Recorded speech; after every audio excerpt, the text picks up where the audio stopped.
Dear students, आज के इस वीडियो लेक्चर में मैं आप सभी के साथ इकोनॉमिक्स का इंपॉर्टेंट क्वेश्चंस का लिस्ट शेयर करने वाली हूं।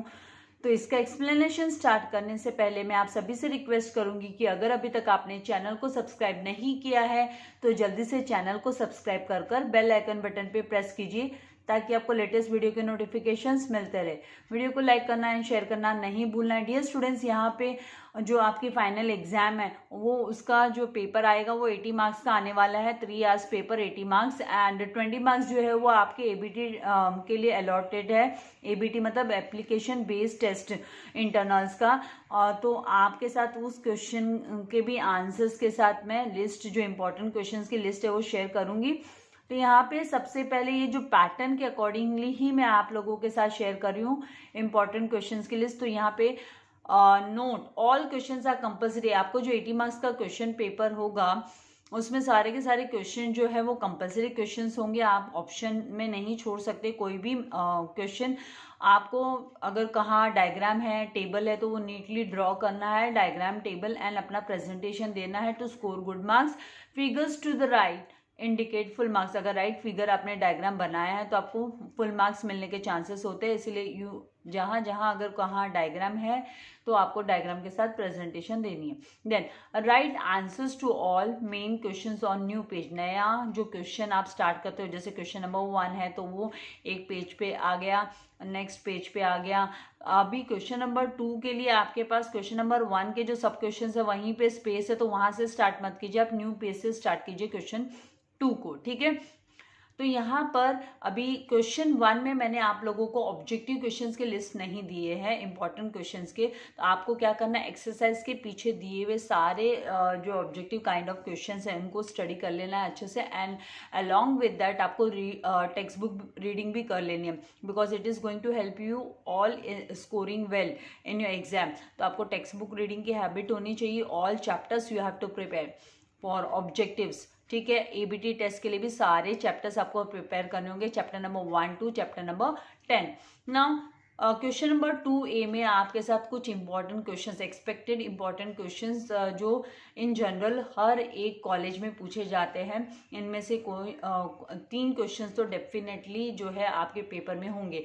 तो यहाँ पे Ramabai gets a subsidy on domestic LPG directly transfer to her bank account। तो LPG डायरेक्टली ट्रांसफर हुआ, LPG का जो डोमेस्टिक LPG पे जो सब्सिडी मिलता है वो बैंक अकाउंट में, तो उसे क्या बोलते हैं।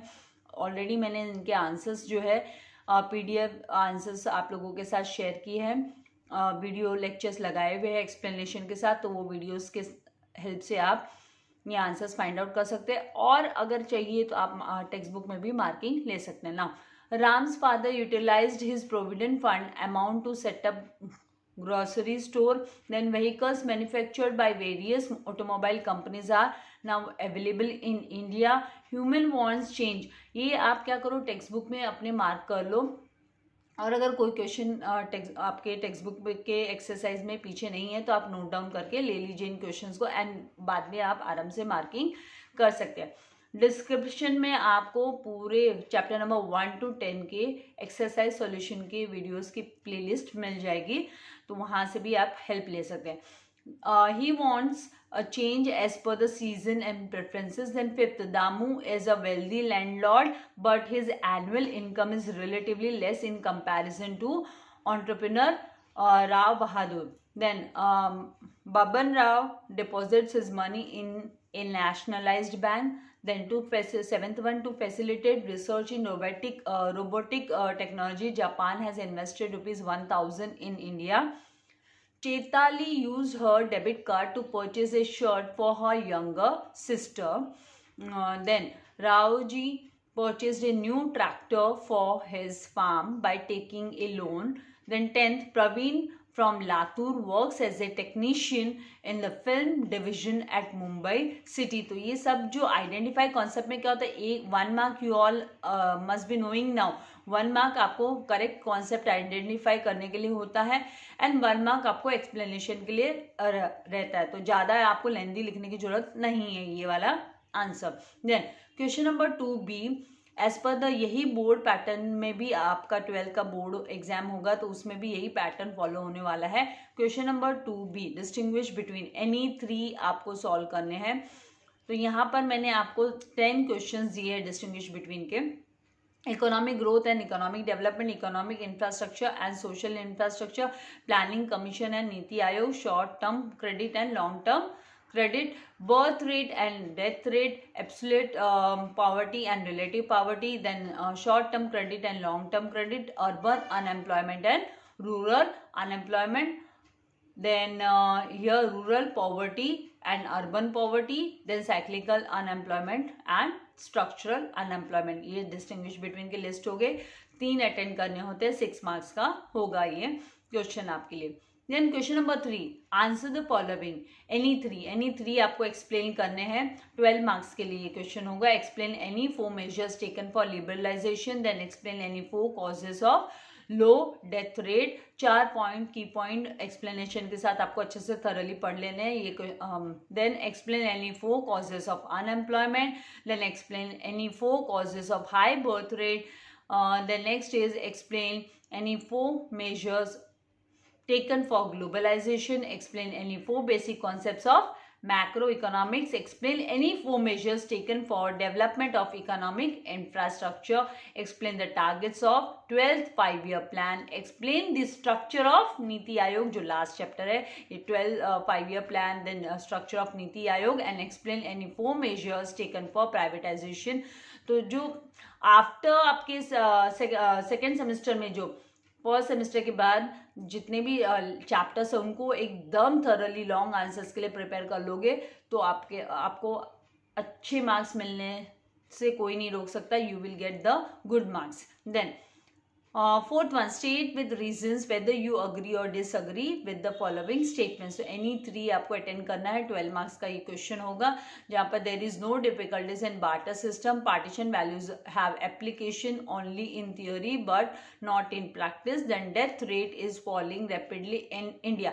अभी पार्टीशन वैल्यू की अगर मैं बात करूँ तो ये चैप्टर आपको थरली कर लेना है, क्योंकि एक्टिविटी काइंड का क्वेश्चन आता है तो उसमें आपको complete the table and answer the question कर आ सकता है। Then use of new technology in printing industry has led to unemployment among several workers में जो है टेक्नोलॉजी की वजह से प्रिंटिंग इंडस्ट्री में अनएम्प्लॉयमेंट अराइज हो गया नया टेक्नोलॉजी की वजह से।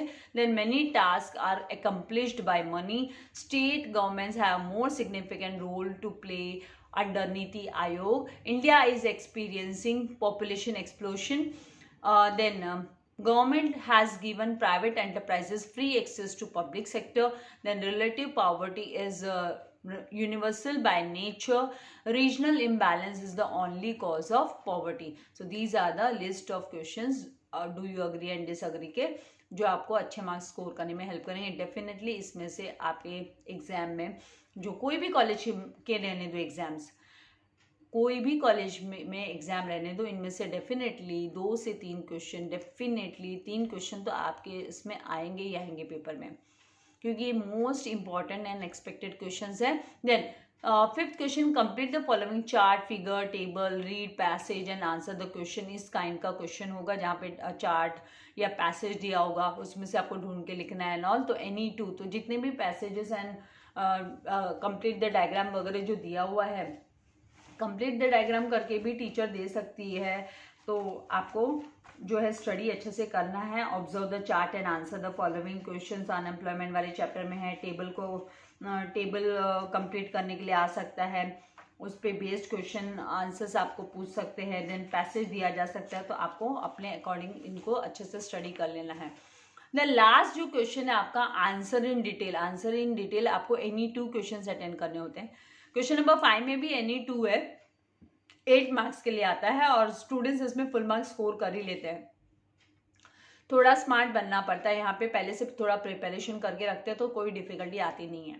Then answer in detail any 2 16 marks के लिए, मतलब ये लॉन्ग आंसर से 8 मार्क्स का एक क्वेश्चन है। तो आपके साथ मैं कुछ क्वेश्चन शेयर कर रही हूँ, जैसे access various measures undertaken to eradicate poverty. पॉवर्टी को इरेडिकेट करने के लिए कौन से मेजर्स लिए, कौन से स्टेप्स लिए गवर्नमेंट ने, वो आपको मेंशन करना है। Then explain the types of industrial unemployment in India. Industrial unemployment के type, explain the measures undertaken for globalisation Explain the features of economic policy of 1991, then explain the features of economic planning, and the last question, explain the functions of NITI Aayog. तो basically जो long answers है वो basically last chapter से आपका second same के उसमें से ही ज़्यादातर क्वेश्चन जो है वो पूछे जाते हैं. एंड ओवरऑल मतलब जैसे यहाँ पर कुछ क्वेश्चन दिए, अगर आपने यहाँ से स्टडी किया हुआ तो क्वेश्चन नंबर 3 के कुछ क्वेश्चन जो है क्वेश्चन नंबर 6 में पूछ सकते हैं, या क्वेश्चन नंबर 6 का क्वेश्चन नंबर 3 में पूछ सकते हैं. तो वो कैसे है, इसीलिए आपको यहाँ पे मैंने क्वेश्चन में बोला any 4 measures, any 4 causes of low death rate, लेकिन आपको कंप्लीट जो 8 to 9 पॉइंट्स है वो अच्छे से थॉरली स्टडी कर लेना है. उससे क्या होगा, अगर लॉन्ग आंसर में लॉन्ग क्वेश्चन में पूछ लिया तो you will be able to answer, आप अच्छे से आंसर कर पाओगे. तो आई होप ये आप लोगों को हेल्प करने वाला है. आपके एग्जाम के बाद मुझे मैसेज टेक्स्ट करके जरूर बताइएगा. Thank you very much. God bless you all dear students.